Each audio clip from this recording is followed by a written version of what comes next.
নমস্কার বন্ধুরা, আজকে আমি তোমাদের সাথে শেয়ার করব কাঁচা আমের ঝুড়ো আচার। মাত্র 10 মিনিটের মধ্যেই কোনো ঝামেলা ছাড়া তৈরি করে দেখাবো। আর এটা সারা বছর সংরক্ষণ করতে পারবে, কোনো রকম রোদে দেওয়ার দরকার হবে না। আর যত দিন যাবে আচার তত সুস্বাদু হবে। সারা বছরে মাঝে মধ্যে কিন্তু মুড়ি মাখা জমিয়ে খেতে পারবে, গরম গরম সিদ্ধ ভাত বা খিচুড়ি রুটির সাথেও কিন্তু দারুণ লাগবে খেতে। তাহলে চলুন রেসিপি শুরু করি। দারুণ স্বাদের টক ঝাল এই আচার বানানোর জন্য সবার প্রথমে আমি নিয়েছি আম। এখানে 4টি কাঁচা আম নিয়েছি। এটা কিন্তু আমাদের গাছেরই আম। আমগুলোকে খুব ভালো করে ধুয়ে মুছে নিয়েছি। এখন এই আমের গা থেকে খোসাগুলো একটা পিলারের সাহায্যে ছাড়িয়ে নিতে হবে। চাইলে তোমরা খোসা সহ আম তেলটা তৈরি করতে পারো, তবে আমি খোসা একটু ছাড়িয়ে দিচ্ছি, যেহেতু আমের আটি শক্ত হয়ে গেছে আর এই খোসা রেখে দিলে একটা তিতো ভাব আসতে পারে। আম কচি হলে খোসা সহ করতে পারো। তো আমের খোসাগুলো এরকম ছাড়িয়ে নিয়েছি। এবার বোটার দিকটা কেটে ফেলে দেবো। একইভাবে সমস্ত আমগুলো আগে আমি খোসা ছাড়িয়ে নিচ্ছি। সামান্য সামান্য খোসা থেকে গেলে কোনো সমস্যা নেই। এবার আম কুচানোর জন্য আমি একটা গ্রেটার নিয়েছি। গ্রেটারের যে সাইডটা বড় সেই সাইড দিয়ে কিন্তু আমগুলো গ্রেট করে নিতে হবে।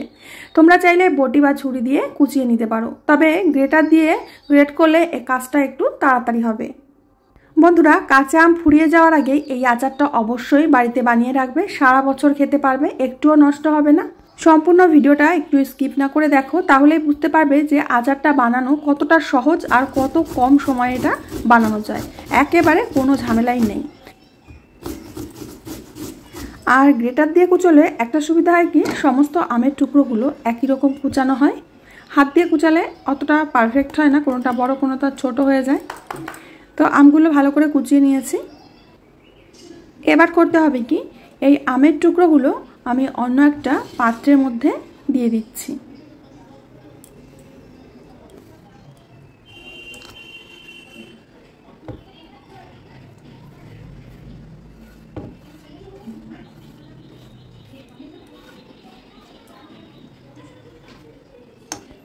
এখন কোচানো আমার মধ্যে দিয়ে দেবো হাফ চামচ মতো হলুদ, যাতে কালারটা খুব সুন্দর আসে। দিয়ে দেবো বড় চামচের 1 চামচ মতো লবণ। এবার লবণ হলুদটা আমের গায়ে খুব ভালো করে মাখিয়ে নিতে হবে। এখানে চেষ্টা করবে যে কোনো একটা চামচ দিয়ে আমটা মাখানোর, কারণ হাত দিয়ে যদি মাখাও আম থেকে অনেক জল বেরিয়ে যাবে, মানে আমটা একেবারে ঝোলঝোল হয়ে যাবে। এর জন্য চামচ দিয়ে মাখালে তেমন একটা জল বেরোবে না। তো এখানে চামচ দিয়ে খুব ভালো করে আমি মেখে নিয়েছি আমগুলোকে। এবার এটা একটা সাইডে ঢেকে সরিয়ে রাখবো। গ্যাস ওভেনে আমি একটা কড়াই বসিয়ে দিয়েছি। কড়ার মধ্যে দিয়ে দেবো 500 ml সর্ষের তেল। অবশ্যই আম তেলটা সর্ষের তেলেই করতে হয়। এবার এই তেলটাকে ধোয়া ওঠাও পর্যন্ত গরম করতে হবে। বেশ গরম হয়ে যাবে। এর উপরে হাত দিয়ে দেখবে যখন ধোয়া উঠছে, হাতটা দেওয়া যাচ্ছে না, তখন বুঝবে তেলটা গরম হয়ে গেছে। দেখতে পাচ্ছ তেল থেকে অনেক ধোয়া উঠছে। এখন এই তেলটাকে আমরা সরিয়ে অন্য একটা পাশে রেখে দেব। দেখতে পাচ্ছ তেলটা একেবারে পাতলা হয়ে গেছে গরম হয়ে। তো এটা ঠান্ডা হওয়ার জন্য সাইডে সরিয়ে রাখবো। এবার আচারের মশলা তৈরি করার জন্য একটা ফ্রাই প্যানের মধ্যে দিয়ে দেব 1 চামচ সর্ষে, কয়েকটা গোলমরিচ, 1 চামচ ধনিয়া, 5 ফোড়ন 1 চামচ, মেথি হাফ চামচ। এখন সমস্ত কিছুকে খুব ভালো করে একটু নেড়েচেড়ে ভেজে নিতে হবে। তবে মিষ্টি আচারের জন্য আমরা মশলাটা যতটা পরিমাণ ভাজি তার থেকে একটু কম রাখতে হবে। মশলা আমার ভেজে নেওয়া হয়ে গেছে। এখন এই মশলাটাকে ঠান্ডা করে আমরা আধ ভাঙা করে নেব, একেবারে মিহি গুঁড়ো করব না, কেমন? প্রায় 3-4 মিনিট হয়ে গেছে আর তেলটা বেশ ঠান্ডা হয়ে গেছে। এখন এর মধ্যে দিয়ে দেব হিং 1 চামচ। তেলটা অতিরিক্ত যখন গরম থাকে তখন হিংটা দিলে হিংটা পুড়ে যায়। এর জন্য তেলটাকে একটু ঠান্ডা করে নিয়ে হিং দিতে হবে। হিংটাকে খুব ভালো করে তেলের সাথে মিশিয়ে নিতে হবে এইভাবে।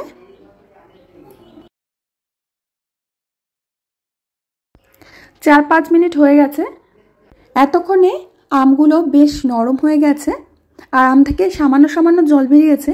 তো এই জলটা ফেলে দেওয়ার কোনো দরকার নেই। এই জল সহই কিন্তু আমরা আচারটা তৈরি করব। ঝালের জন্য এখানে দিয়ে দেব কাঁচা লঙ্কা কুচি।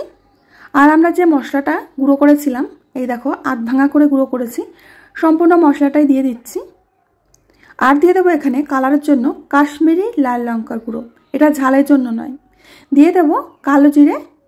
কালো জিরেটা অবশ্যই দেবে, আচারটা খেতে কিন্তু দারুণ সুস্বাদু লাগে। তাহলে এখন সমস্ত মশলাগুলো আমের সাথে চামচ দিয়েই আবার মিশিয়ে নেব। এখানে কিন্তু হাতের ব্যবহার করবে না, চামচ দিয়েই সম্পূর্ণ কাজটা করতে হবে। খুব ভালো করে মিশিয়ে নিতে হবে, মিশানোর কাজটা একটু ভালোভাবে করবে। তোমরা যখন তখন এই আচারটা কিন্তু তৈরি করতে পারবে, মাত্র 5 থেকে 10 মিনিট সময় লাগবে। আর সারা বছর সংরক্ষণ করতে পারবে, রোদে দেবার কোনো ঝামেলা নেই, তোমাদের একটু রোদে দিতে হবে না, তারপরে কিন্তু আচারটা সারা বছর ভালো থাকবে, কোনো ভিনেগারটার কিছুই দিতে হবে না। এবার আমটা মাখানোর পর আমরা যে তেলটা রেখেছিলাম গরম করে, সেই তেলটা সরাসরি এই আমের কুচির মধ্যে দিয়ে দেব। তেলটা কিন্তু এখনও হালকা গরমই রয়েছে, আর এই গরম গরম অবস্থায় কিন্তু দিয়ে দিতে হবে। এখন খুব ভালো করে সমস্ত আমের সাথে তেলটাকে চামচ দিয়ে ভালো করে মিশিয়ে নেব। তো এখানে আর কোনো মশলা দেওয়ার দরকার নেই, যে মশলাটা আমরা তৈরি করেছি এই মশলাই কিন্তু আচারটা দুর্দান্ত টেস্ট হয়। চাইলে তোমরা এই আচারটা এই অবস্থায়, মানে এরকম খোলা অবস্থায় একদিন একটানা রোদ দিয়ে তারপরে বয়মে ভরে রাখতে পারো। তো আমি আর রোদ দিইনি, রোদ দেওয়ার কোনো দরকারই নেই। এখানে আরও একটু কাশ্মীরি লাল লঙ্কার গুঁড়ো দিচ্ছি, যাতে কালারটা আরও একটু লাল লাল হয়। খুব ভালো করে মিশিয়ে দেব। বাজারে আমের আচারের কত দাম যারা কেনে তারাই জানে। প্রচুর দাম দিয়ে আমের আচার না কিনে এইভাবে ঘরে মাত্র 10 মিনিটের মধ্যে তোমরা আমের আচারটা তৈরি করতে পারবে। কালার আর টেক্সচার দেখে বুঝতে পারছো আচারটা কত পরিমাণে পারফেক্ট হয়েছে। যত দিন যাবে আচারটা তত সুস্বাদু হবে।